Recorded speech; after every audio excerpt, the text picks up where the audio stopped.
El problema nos dice, determine la fuerza normal, fuerza cortante y momento flexionante en el punto C de la viga. Nos pide dichos esfuerzos en este punto. Si nosotros analizamos, tenemos dos elementos, una viga horizontal y por acá tenemos otro elemento inclinado. Si nos damos cuenta, en esta unión B hay una articulación. Significa que en este punto hay dos reacciones, una horizontal y una vertical, cuya resultante va a actuar a lo largo de esa barra.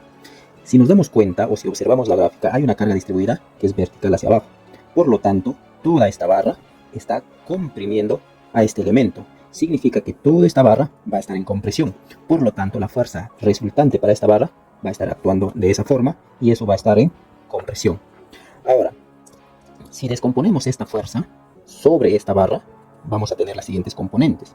Una fuerza vertical hacia abajo y una fuerza horizontal en ese sentido. Además, observamos que en este punto A también existe otra articulación, por lo tanto tiene dos reacciones como se muestra. Entonces, vamos a graficar las reacciones, más o menos va a ser por acá, ¿sí? Voy a llamar en este punto la reacción A sub Y, y por este punto voy a llamarlo que es una reacción AX. Luego, en este punto B, voy a decir que aquí hay una reacción B sub Y, y por aquí tengo una reacción B sub X. Una vez que ya he asumido las direcciones de dichas fuerzas, nosotros podemos analizar toda esta barra como si fuera independiente, porque esta unión ya lo estamos descomponiendo en las dos reacciones Bx y By. Lo que podemos hacer en este punto es primero calcular o tomar momentos con respecto a este punto B para poder hallar la reacción A sub Y. Entonces decimos, sumatoria de momentos con respecto al punto B tiene que ser 0. Vamos a asumir que todos los momentos en sentido horario sea positivo. Esta fuerza AX actúa sobre la línea de acción del punto B, por lo tanto no genera momento.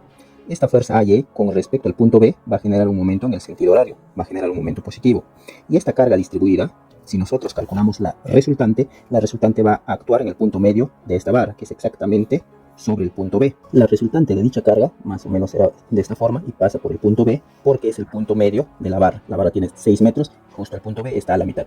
Y esta fuerza resultante va a ser 5 por la distancia, que es 6 metros, es decir, 30 kilonewtons. Entonces, si analizamos, esta fuerza pasa por B, se anula, no genera momento. Estas dos fuerzas están actuando en el punto B, no genera momento. Y esta fuerza X pasa por la línea de acción de B, no genera momento. La única fuerza que genera momento es AY. Como no hay otra fuerza externa que pueda equilibrar a AY, para que pueda estar en equilibrio, necesariamente AY tiene que ser 0. Es decir, si yo tomo un momento, voy a tener que la distancia que es de A hacia B, que es 3 metros, yo digo 3 veces A sub Y tiene que ser 0. De donde decimos que A sub Y es 0, ¿no es cierto? Entonces, una vez que ya he tenido esta fuerza A sub Y, lo que puedo hacer es tomar momentos con respecto a este punto para poder hallar la otra fuerza A sub X. Si a este punto yo lo llamo punto D, y además esta distancia es 3 metros, porque este ángulo vale 45, significa que vale 45, esto vale 3 metros y esto vale 3 metros, por ser un triángulo notable. Entonces decimos, si yo lo llamo a este punto D, digo, sumatoria de momentos con respecto al punto D tiene que ser 0, todos los momentos en este sentido van a ser positivos. Si analizamos, esta fuerza A sub Y pasa por la línea de acción D, no genera momento. Estas fuerzas son internas, porque estamos analizando ya todo el sistema, por lo tanto estos no generan momento. Y esta fuerza resultante de 30 newtons sí genera momento con respecto a este punto D, genera un momento en ese sentido que es momento positivo. Y esta fuerza AX con respecto a este punto D también genera un momento en el sentido horario, por lo tanto es un momento positivo. Entonces decimos que AX, por la distancia que es 3, esta distancia de acá a acá vale 3 metros, entonces voy a decir 3 veces A sub X, ¿no? Más 30 por la distancia también es 3 metros, tiene que ser 0, donde A sub X vale negativo 30 kilonewtons. Ahí está.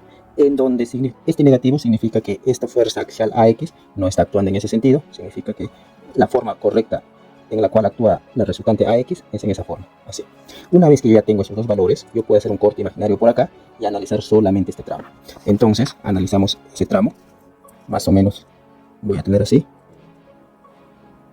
Ahí está. Y por acá hay un corte y acá voy a tener la bisagra. Por acá tengo la carga distribuida, más o menos está de esa forma, ¿sí? Y esto vale 5 kilonewtons por metro. Acá tengo la fuerza A sub Y, que vale 0. Luego AX, que vale negativo, vamos a graficarlo ya como está así. AX va a ser 30 kilonewtons. Esta distancia de aquí a aquí, por dato del problema, es 1.5 metros. Y este punto es C. Vamos a graficar acá las fuerzas internas. En este caso voy a tener por acá una fuerza vertical, así, que lo voy a llamar V sub C. Voy a tener por acá una fuerza axial, fuerza normal, lo voy a llamar N sub C. Y voy a tener por acá un momento de esa forma, así, M sub C. Entonces vamos a equilibrar las fuerzas y voy a decir lo siguiente. Con respecto a este punto C vamos a hacer el análisis. Sumatoria de fuerzas en la dirección X va a ser 0. Todas las fuerzas en ese sentido va a ser positivo. Entonces decimos que N sub C va a ser igual a 30 kilonewtons. Equilibrando, esto será la primera respuesta. Luego vamos a decir que sumatoria de fuerzas en la dirección Y va a ser igual a 0. Todas las fuerzas en la dirección vertical hacia arriba es positivo. Entonces decimos que acá, por ejemplo, la resultante de esta fuerza va a ser 5 kilonewtons por la distancia, es decir, 5 por 1.5. Luego, todas las fuerzas que van hacia arriba es positivo, en este caso A sub Y es 0, tenemos 5 por 1.5 más V sub C, y esto es igual a 0, de donde V sub C va a ser igual a 5 por 1.5 es negativo 7.5 kilonewtons. Significa que la fuerza cortante en C es hacia arriba, ¿no es cierto? No es como se ha supuesto, sino la fuerza axial actúa hacia arriba, V sub C, por este signo negativo. Ahora vamos a hallar el momento flector en C. Vamos a hacer el análisis por este lado. Decimos que sumatorio de momentos con respecto al punto C va a ser igual a 0. Todos los momentos en sentido horario es positivo. Y decimos que esta distancia que actúa la resultante va a ser 1.5 entre 2, la mitad. Decimos esta fuerza axial no genera momento, pasa por la línea de acción de C. Esta fuerza sub y es 0. El único momento que me está generando es esta carga distribuida que está actuando en ese sentido, en sentido antihorario. Por lo tanto es negativo. Negativo 5 por 1.5 por la distancia que es 1.5 entre 2. Y el momento MC también es negativo, menos MC, esto es igual a 0. En donde MC va a ser igual a 5 por 1.5 elevado al cuadrado dividido por 2. Y esto es igual, operando esto es negativo, operando nos sale negativo 5.625 kilonewtons metro. Y esto sería la respuesta. Esta es la respuesta. El signo negativo nos indica que el momento no actúa en ese sentido, sino que el momento es en el sentido contrario, tal como hemos graficado en este momento.